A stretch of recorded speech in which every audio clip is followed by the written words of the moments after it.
औज़ु बिल्लाहि मिनश्शैतानिर्रजीम बिस्मिल्लाहिर्रहमानिर्रहीम।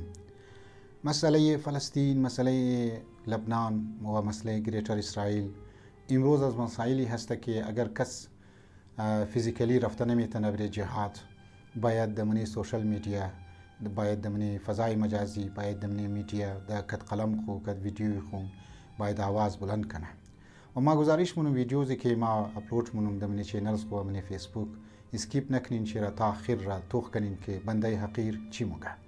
ما یک کتابی پیدا کردم به نام دشمن شناسی که بسیار پر اهمیت و بسیار مطالب مهم در سلسله یهود و در سلسله سیونیستا از زمان رسول خدا و بعد از او در زمان ائمه اطهار علیهم السلام مطالب بیان کرده و مو ایره موضوع خود قرار داده بودی که چرا مو فلسطین را حمایت منی، چرا مو خلاف یهودیت و خلاف سیونیست مو آواز بلند منی، حتی الامکان چی از طریق ویدیو، چی از طریق قلم و چی از طریق منبر و غیره.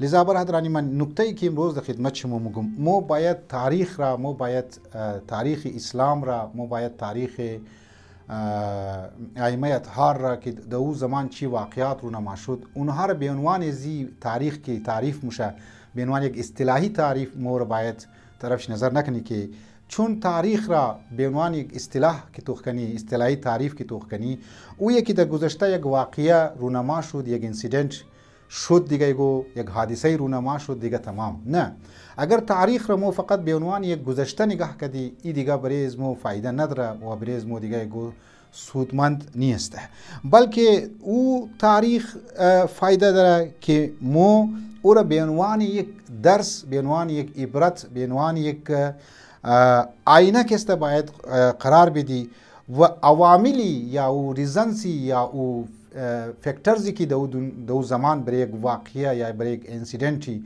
یا برای یک حادثه‌ای که رونما شده او عوامل را ما باید طرفشی گفتگو کنی و او را باید متوجه شونی تا در این زمان امو عوامل که در او زمان بوده در این زمان برای مو یک آینه باشه که تا مو تکرار نکنی یا مو دزو مصیبتی که او زمان امت رسول خدا گرفتار شد مو گرفتار کسته نشنی.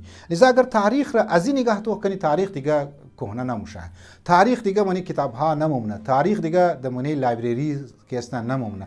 تاریخ از او بعد به عنوان یک آینه، به عنوان یک از یک چراغ راه که است قرار میگیره برای از شما و مو میتونی از او که است فایده اتاو کنی. قرآن مجید را شما توخ کنین که تاریخ را یعنی داستان ها را بیان کرده برای ازی که عبرت بگیره انسان ها، نه برای ازی که یک داستان بود دیگه تمام ختم. نه، لذا تاریخ را قرآن کی بیان منائمه اطهار کی بیان کرده و موها کی باید تاریخ را نگاه کنی از خاطری او را بنابر ازی که یک عبرت بگیری، یک درس بگیری و برای از مو که تاکه واقع رونما نشنه و از او یک فایده هایی که است مو بگیری. البته تاریخ که است دو قسم است، یک دفعه یک مخصوص یک واقعه را در یک محدود پیمانه، در یک لیمیت پیمانه متوق منی.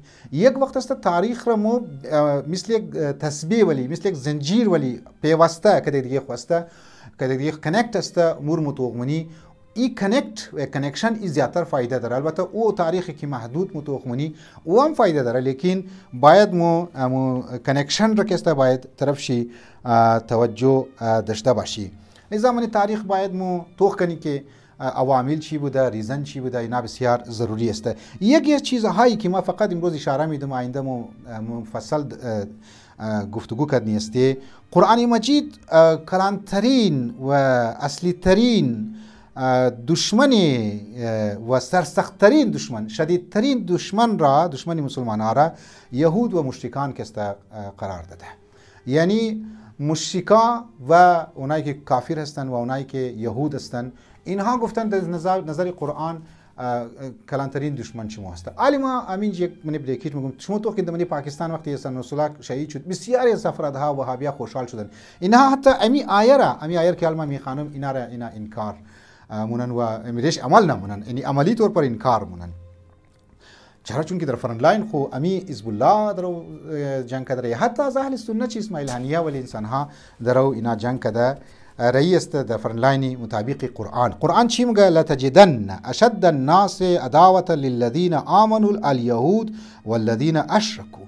یهود و مشرکان شدیدترین و دشمنترین مردم نسبت به کسانی که ایمان آوردند که هست. یعنی اونهایی که مسلمان شدن، اونهایی که رسول خدا را قبول کردن، اونهایی که امت رسول خدا هست، شدیدترین دشمن. یعنی لتجدن که میشه مایه تشدید مایه اونجی یک انفسایس معنایش میده، یک تاکید را کسته معنایش میده. لذا در نظر قرآن یهود و مشرکان دشمنهای اصلی مسلمان ها هسته. لیکن متاسفانه در منیم زیلم در روز مو بعضیا که تنگ نظر هستند، بعضیا که معلوماتشی محکم نیست، عمیق نیه، گهره نیه، مگه دزی عرب مرچی تعلق فلان فلان، البته بعضیش خیتیست شده، بعضیش سیکولر است، از دین پیخی بیزار است.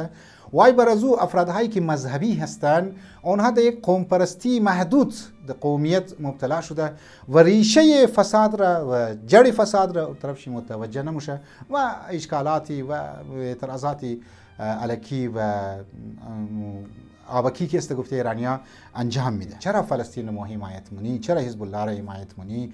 چرا مو بزرگای از امام خوینی بیگر، از موسی صدر بیگر، از حسن نصر الله بیگر، از سید عباس موسوی بزرگوارا بیگر نه که شهید شدن، جان خود از را دادن اسماعیل هنیه، ولی انسان ها اونها مطابق همزی آیه رو عمل مونن، اونها متوجه شدن که اگر راه یهودیت رو روک نکدی، اگر ای کفار راهش روک نکدی، اینها در خانه های شما میرسه، اینها در ملک های شما کسته میرسه. شما یک مثال ما برای شما میزنم. امی زمان که دمنی ایرانم که بسیار زیاد واویلا شد که بعد از شهادت حسن نصر الله، چون که پزشکیان که رئیس جمهور شد، این رئیس صدر جور شد، پرزیدنت جور شد، ایر امریکا کسته گفت که ما دمنی یک هفته جنگ بندی اعلان مونی، شما کسته برای اسرائیل حمله نکنی نزدیک با.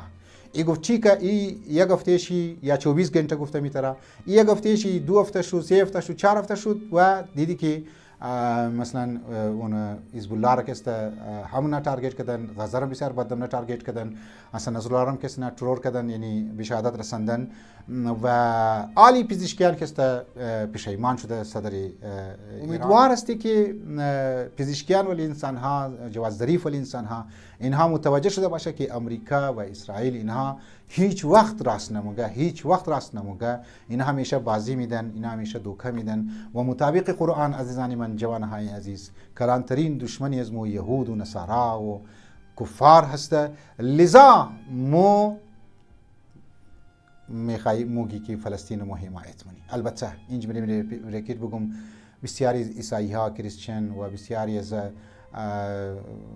امی بودیست ها که موگی فلان فلان، نه افرادایشی اونا که مستضعف هستند موندزنا کارنده دزو کلام ترین سیاست مدارهای زنا که بیشتر مستاق از آیه آمونها هسته.